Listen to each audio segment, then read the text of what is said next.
short video about asymmetric information. So it's unit 2.10. It's just a higher level unit. Although it's relatively short, it actually does contain some AO3. So it could be asked, a question that's asked on paper 1, the essay paper, part B. So it's quite an important section, and it all falls into our sort of market failure. We've already identified, one of the problems that people face is information or lack of information, and that can cause people to make incorrect decisions in terms of what they buy and what they sell. So, market can't work perfectly if buyers and sellers don't have access to all the information that they need to make rational decisions. Producer needs to know who's selling the good, what price they're selling, who they're selling to, and consumer needs to know exactly what product is being sold and to understand the utility that they might receive from that particular product, who else is selling it, what price. So this term asymmetric information refers to a situation where that doesn't happen, where one party to the transaction has got more information, more access to information than another. And, relatively simple examples are for things like a car mechanic. You take your car in to be mended, and you're sort of very much dependent upon the car mechanic giving you correct information about what's wrong with your car, and you don't really know. You can go for a second opinion, of course, but you don't necessarily know yourself, not understanding the mechanics of a car, exactly whether or not you're being given correct information. From an economics perspective, asymmetric information leads to two problems. So we get something called adverse selection, which essentially means that high quality producers, good quality products are driven out of the market because of the lack of information. And then the second problem is something called moral hazard, where people generally change their behavior from what was expected of them when they engage in the trade or the contract. Moral hazard, I'll just deal with quickly. Asymmetric information is sort of the bane of the lives of insurance companies, because insurance companies are dependent upon us as customers giving them the correct information so that they can assess the risk and determine the premium that we should pay. But of course, we've also got a little bit of a vested interest in not disclosing everything that we might need or should disclose, because we understand that by doing so, we're likely to push our premiums up, the price up.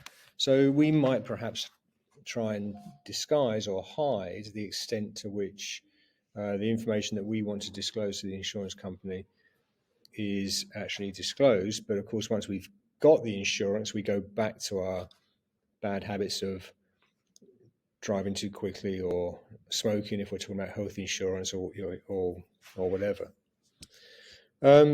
Adverse selection, where high quality producers will be driven out of the market. The most famous example of that is Professor Akerlof talking about the second-hand or the used car market, where he said that in this sort of market, we end up with lower quality cars being sold in that market than might otherwise be sold.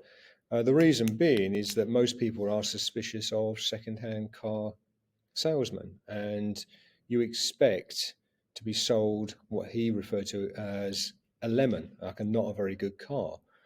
So as a consequence, people who have actually got a decent second-hand car for sale and they want a decent price for it won't be really attracted to sell their car in the second-hand market, because people, even if it looks like a good car but it's got a high price, will be suspicious of it and won't want to pay a high price for a second-hand car. So if you've got a decent car, you probably can't sell it for the price you want to sell it for, so you end up not trying to sell it at all.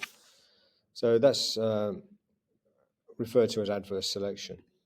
Now, the AO3 here is to do with the remedies, and the remedies can fall into sort of two camps. It can either be the government who is trying to remedy the problem, or it could be a sort of private response to try and remedy the problem. So the most obvious one is all about providing the information that is missing.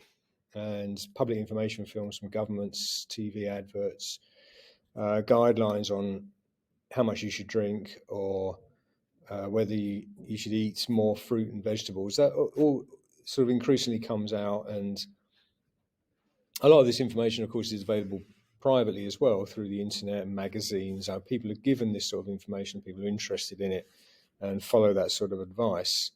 But not everyone does, of course, and not everyone's got the time or the inclination to take this information on board. So sometimes the government will regulate firms to meet a certain standard and to sort of reassure the consumer, and you're protected if the producer doesn't produce the product to the standard that the government expects.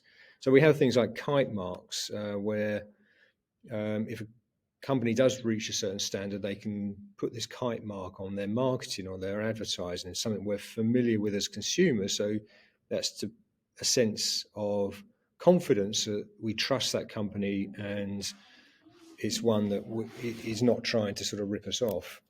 And industries can do that themselves as well. They often are self-regulating. The government doesn't have to intervene. The industries understand that they need to gain the trust and the confidence of consumers, and they can do it through a sort of self-regulation process. And so this final slide just gives you that information from the guide, what you need to know about government responses or private responses, and the various sort of screening and signals that can emanate through that. And you should get yourself up to date with various real life examples of where that happens and the advantages and the disadvantages of whether or not it will work successfully.